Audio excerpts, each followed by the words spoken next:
What is up, everyone, and welcome to today's reaction video. And today's reaction is the very special monthly request of my incredible Patreon follower, Kerry. Kerry, thank you for your continued support here on YouTube and over on Patreon. Thank you for being the incredible human being that you are and supporting me for as long as you have. It means the absolute world to me to have you as a member of the herd and have you continue to support me and the channel. So thank you so much for that. And thank you for this month's request, because as you guys know, we have been working through some of Ice Nine Kills' older stuff, specifically around their album, which I can't remember the name of off the top of my head, but their album where the songs are actually based on books, and specifically horror books. So we've checked out the Dr. Jekyll and Mr. Hyde one, we've checked out the Exorcist one, we've checked out a few different songs from this era, and now we're getting to check out a song about Carrie. The Stephen King novel Carrie, which has had 2 movies based on it already, is about to have a TV show come out based around it, which I think the TV show is taking a bit more liberty from the books. I would love to read the book of this because I've heard that it's incredible. I've heard it's one of Stephen King's better ones. I would love to check it out. But my only experience with this is watching the original old school movie years ago, like when I was a teenager. So it's been a while since I've touched on this source material, and it is definitely not fresh in my brain, so I'm super curious to be reintroduced to it by Ice Nine Kills, and we'll see if that makes me want to rush out and rewatch at least the movie, if not listen to the audiobook or read the book myself. I'm curious to find out. As always, please check out the original video linked in the description below. Give the original a like and a comment, and subscribe to Ice Nine Kills if you haven't already. Also, yeah, check out the original without all my pauses and interruptions, because there's going to be a few of them. I'm a reactor. I like to talk. These are all blind reactions, and I just say the first thing that comes to my brain. And if I don't say it right away, I'm going to forget. So I'm going to pause the video and talk. Be prepared for that. And if you want to hear the song uninterrupted, if you want to watch the video clip uninterrupted, you should always do that at the original video, not here. I am not a replacement or a substitution for the original, so go and support the original upload. Come here when you want to hear my rambling thoughts and opinions, which is what we're going to get into right now. This is Ice Nine Kills, Hell in the Hallways. Let's go.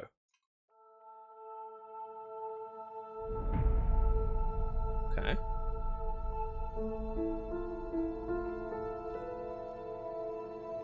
Hang on a second. So we started this off with little kid getting kissed goodnight by his grandpa, I'm guessing, or his grandpa looks like. Then we've jumped 10 years into the future, and look at the books we're reading. We have Stoker's Dracula. We have the Curious Case Dr. Jekyll and Mr. Hyde. I cannot see what the third one is. The new Romeo and Juliet, of all things. Okay, I don't know if they do a song for Romeo and Juliet, but that would be really, really cool.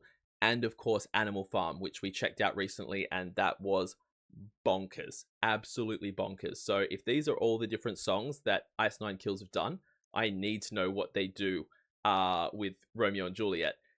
And I need to hear what they do with Dracula as well, because that would be wild. 10 years later. Okay.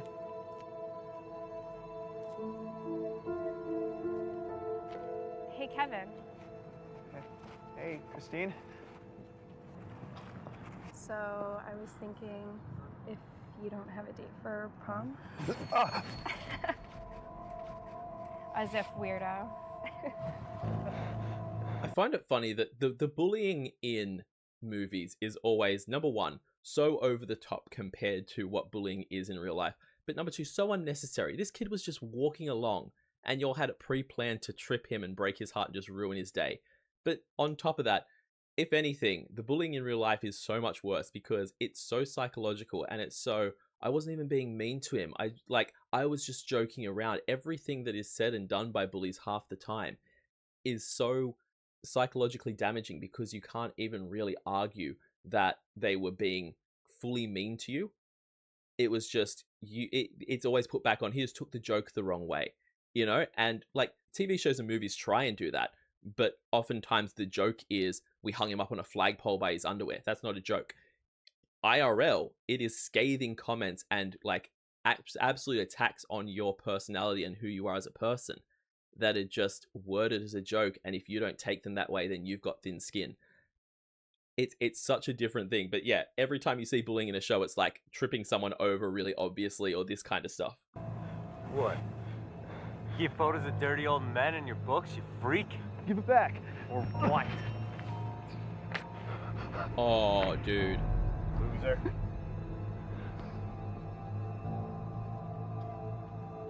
I like the fact that we're doing Kerry, and yet we're seeing it from like they flipped it on its head. They made it from like instead of going with the classic of it being a girl or making it obvious that it's Kerry, they've added a new character in which is the one getting bullied and is a guy instead. I wonder how that's going to change the dynamic of how it's looked at, because a lot of like the stuff that I remember from Kerry is very kind of, especially from her mum, the like religious trauma and like the certain thing, like the certain way that she's treated.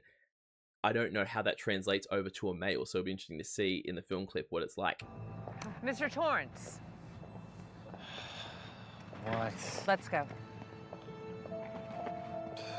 What he says. Listen, I'm sorry your kid's a bitch. Her kid?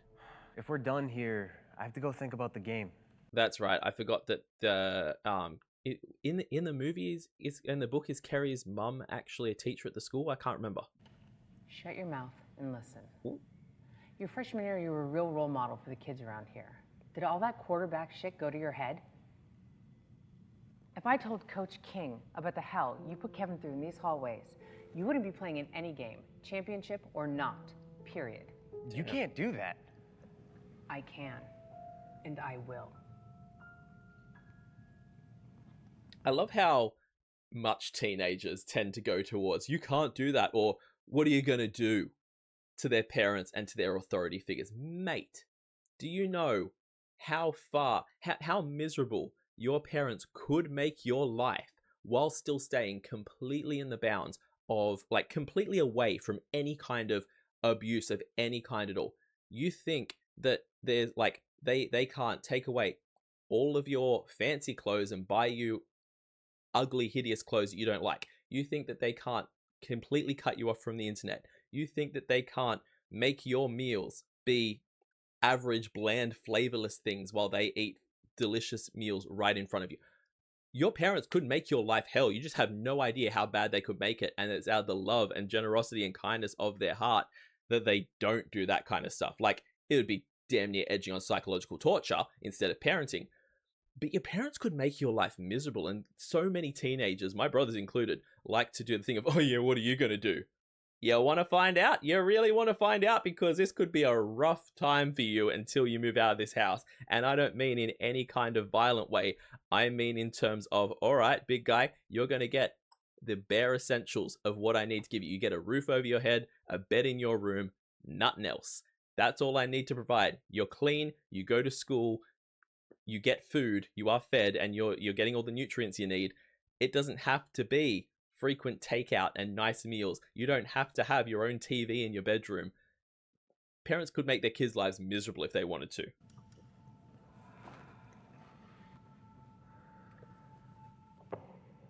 I want this finished by the end of first period. End of first period, The whole damn. thing? Meet me in my office. Hell in the hallways. Okay.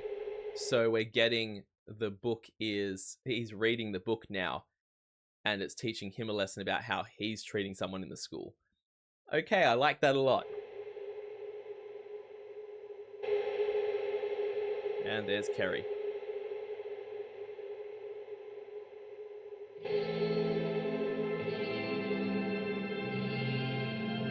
Jeez.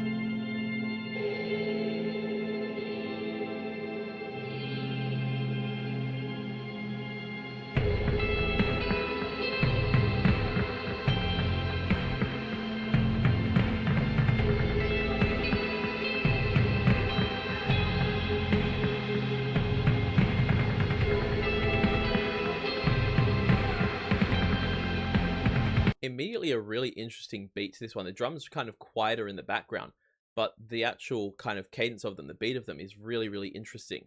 I'm curious to see what this builds to as it builds out to the full song.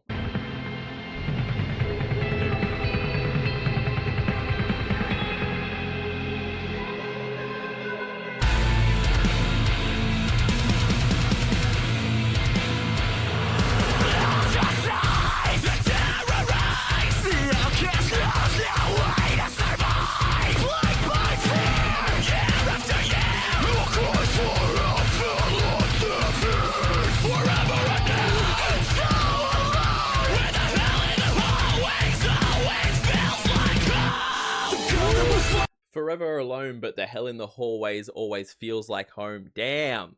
Rough line. Taking aside, I don't know what I expected coming to this. Of course, not only was it kind of more Ice Nine, I feel like Ice Nine Kills have softened their sound just maybe a fraction, just maybe a sprinkling, the tiniest little bit since these days. Because I remember it's a very similar thing with and not for all their songs, by the way. They still have plenty of super heavy songs nowadays, but I feel like it was the same thing with the Dr. Jekyll and Mr. Hyde song.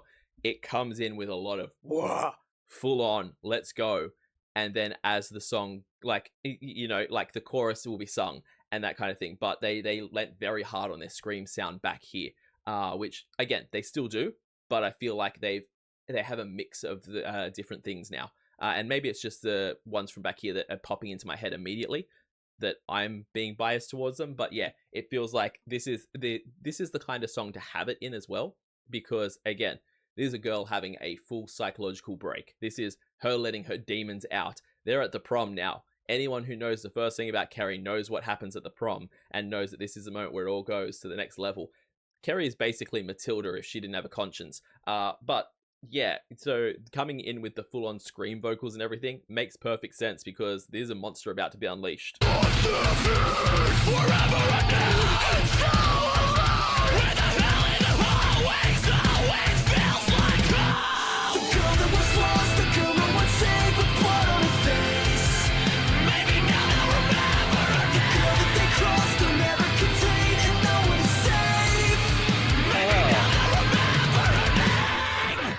I've just now, I'm 99.99% sure that yes, that does happen in the movie, and I just blocked it out or forgotten about it because I have my own like ick and trauma around food. Putting a worm in someone's sandwich is just such a freaking horrible thing to do. Ugh. Yeah, I'm really tempted to actually, I'm gonna have a look here. I want to have a look here and see if the lyrics are actually in the description, because a lot of these ones are out. Yes, okay, so. The girl that was lost, the girl no one saved, with blood on her face. Yep, pretty much straight reference there. Yeah, every single person turned their back on her and left her and just bullied her and treated her like crap. But the blood on her face is, we all know that. Maybe now they'll remember her name. Ooh, the girl that they crossed, they'll never contain, and no one is safe. Maybe now they'll remember her name. What a fire! Absolutely fire chorus for this song, because again, yeah, she's gonna make him remember her. She's gonna make him pay for their sins, pay for their treatment of her, and she's finally gonna stand up for herself. What happens when you push someone too far? That is basically Kerry.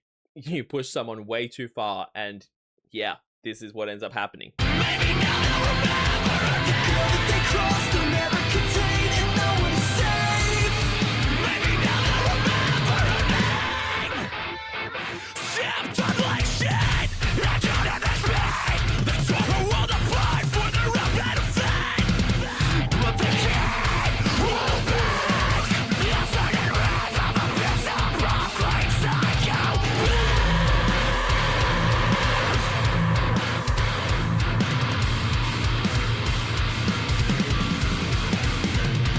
The girl that was lost, the girl no one saved, with blood on her face. Maybe now they'll remember her. To have a song like this, where it is so screamed and the whole way through it, and even through the sung part of the chorus, it's still that maybe now they remember her name is still screeched in like the demon voice, and then have a moment where it kind of all drops away and you just get Spencer's voice come through. I love Spencer's voice. He sounds so incredible. Screaming, he sounds amazing as well, but just his singing voice is just gorgeous. And that moment just makes it hit so much harder with all the chaos that's been going on, having it just be whoomp. His voice is just so good. The girl that was lost, the girl no one saved, with blood on her face. Maybe now they'll remember her. The girl that they crossed, they'll never contain, and no one is safe. Maybe now they'll remember her. Living happily ever after, came crashing from the rafters. She knew she wasn't meant to wear that crooked crown. When happily ever after came crashing from the rafters, she knew she wasn't meant to wear their crooked crown, or something along those. Like, I may mess up the last part there, but that's the gist of it. Yep, pretty much. She had just been trying to push through, just been trying to survive. Finally, she thought she had one good thing happening, and then it was taken away from her. It was all a cruel joke, and now this is what they get. And the moment you've all been waiting for, your Bates High Prom Queen for 1976 is Carrie White.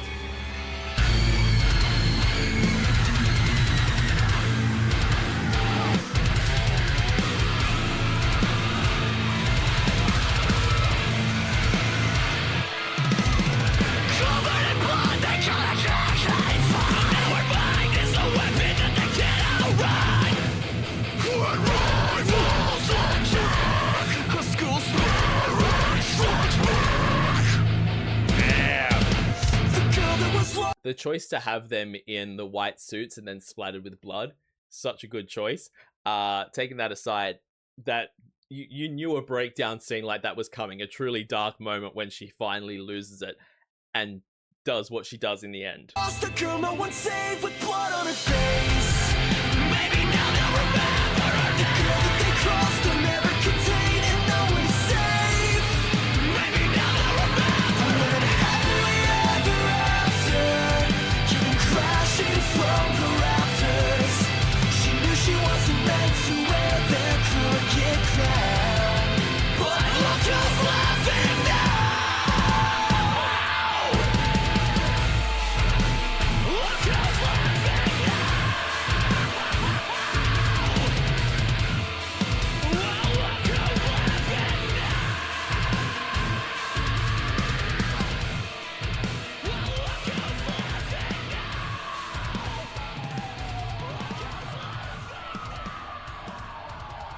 I love that the song doesn't necessarily stop. It's just like you get further and further away from it because, yeah, the prom's over now. The performance is done. She's walking away. Like, literally, she winds up walking the whole way home like that. It makes a lot of sense. I can tell by the look on your face. This gave you a lot to think about. Do you know it's based on a true story? Well, good luck at the game. 10 more days until prom. Guys, let him go. Okay.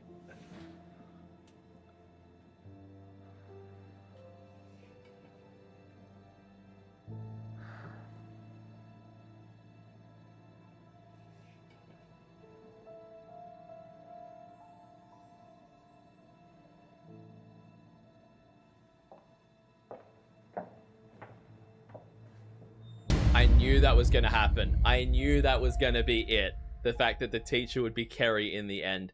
Love that as an ending. I also love the way that this was done as what it should be, a cautionary tale. It's very easy to look at this and treat it in kind of a Revenge of the Nerds kind of way. And like, again, it's been a long time since I watched the original movie. I only remember the cliff notes. I only remember the key beats. Most people know the story of Kerry, so you know what it's generally about, but it's very easy to look at that rough outline of a story and go, ah yes, bullied kid gets revenge on all the people that bullied her. And it's not really that. Like, yes, that is what happens, but this is not a triumphant ending. It is not a happy ending. It is a miserable ending. It is a very dark ending. And it is a thing of like, doing this is no catharsis for Kerry. It is nothing healing for Kerry. It is her being completely broken, and I feel like that's missed. And again, this is me speaking from like I need to rewatch the movie. I could be wrong about that. I could be wrong, but knowing Stephen King and from my memory of the movie, this is not meant to be a kind of happy ending moment. And if they present it in a way of, oh yeah, the badass, she took revenge on them, it may have hit wrong. The fact that it was presented as someone else learning a cautionary tale so that the same mistakes aren't repeated, I like that a lot. I like that so damn much. This was absolutely fantastic. Ice Nine Kills knocked it out of the park vocally and as always with their video clips. I think the video clips might be one of my favorite parts about this group. But that, having said that, that's having not seen them live yet. I think their live performance is going to be absolutely incredible and I can't wait for it. Their songs are also fire. I absolutely love this. As always, please check out the original video linked in the description below. give the original a like and a comment, and subscribe to Ice9 Kills if you haven't already. Also, leave this video a like and a comment and subscribe to this channel. It helps out the channel so much I can't even begin to tell you. And if you want to support me even further, check me out over on Patreon. Over there I do weekly polls for the reactions I do here on the channel. I also do weekly TV show reactions, a monthly movie reaction, a monthly live stream, and at the highest tier you can get a guaranteed reaction right here on the channel. So check all that out over on my Patreon. I have some big changes coming to the Patreon and I am super excited for them. I'm not going to spoil any of them yet, but it's a great time to jump on and join the herd. So check that out. I will see you all in the next reaction video. Have yourself a fantastic day, night, morning, evening, afternoon, whatever time zone you're in, and I'll see you next time. Bye.